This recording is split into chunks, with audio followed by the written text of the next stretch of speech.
I'm Dr. Lowry, and this is my wife Sarah, and I don't know if you've seen this or not, but I've got a copy of our wedding announcement. Remember those Yes, days? I do.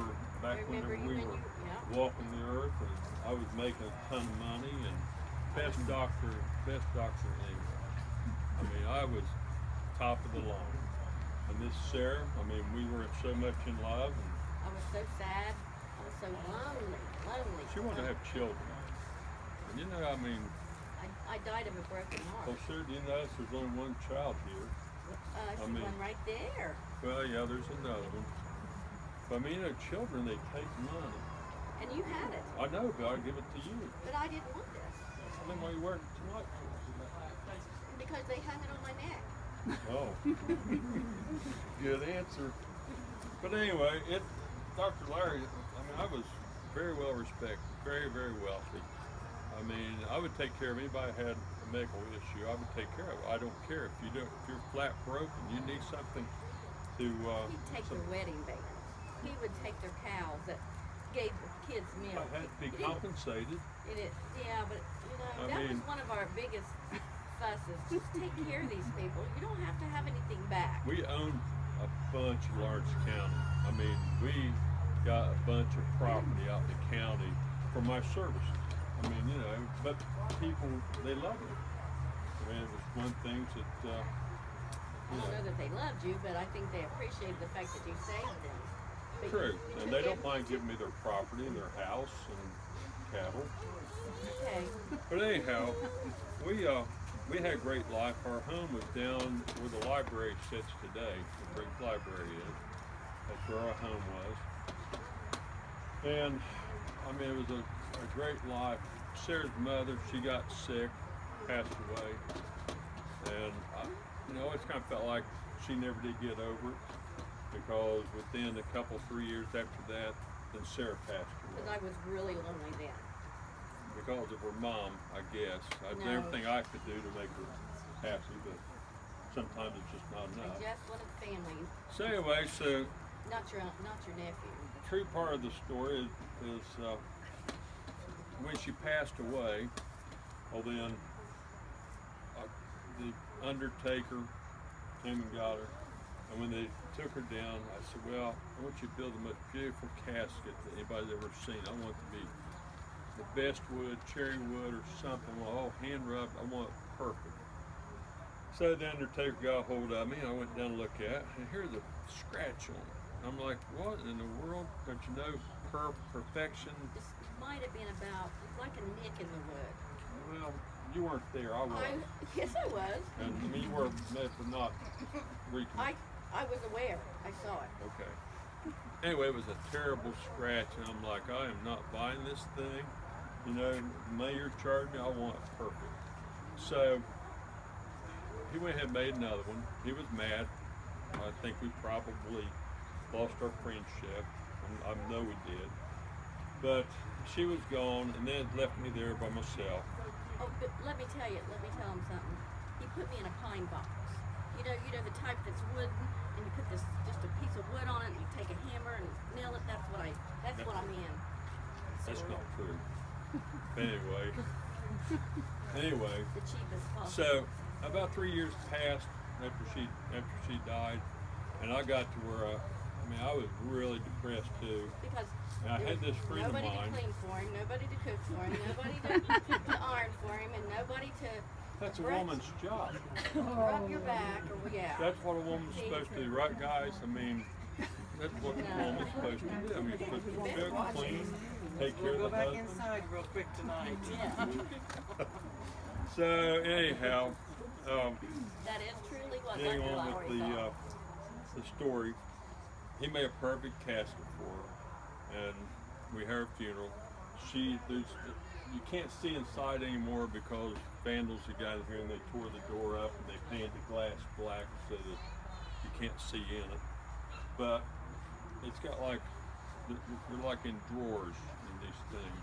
And there's a top drawer and a bottom drawer. Of course, Sarah being the woman, she's in the bottom drawer. But guys up here on top, and women down here.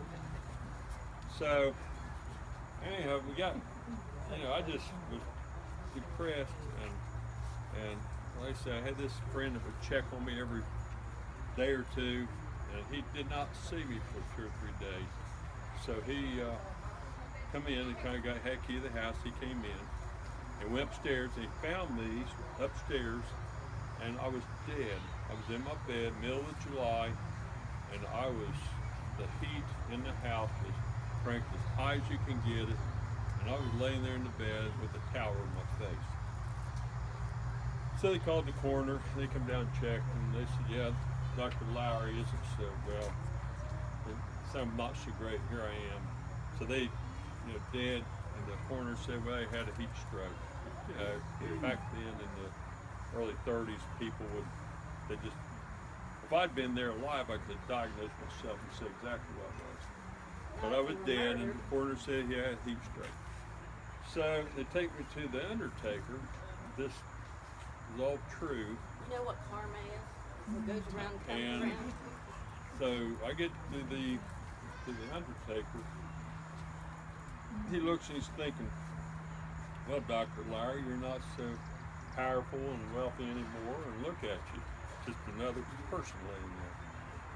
And so he gets thinking about a casket, and he thought, well, I think Sarah's casket's still in the back. And sure enough, he went back, Sarah's casket was in the back. Well, Sarah is a lot smaller than what I am, and he brought the casket out, and they tried to put me in it, and my legs hung over, about the knees down was hanging. So the undertaker, he's all kind of mad probably, I don't know. And he thinks, Dr. Larry's dead, no one knows the difference, so he breaks my legs, and they fold them up beside me. The true story, this is documented. And then he goes to close the casket, and I was right length, but I was too big around.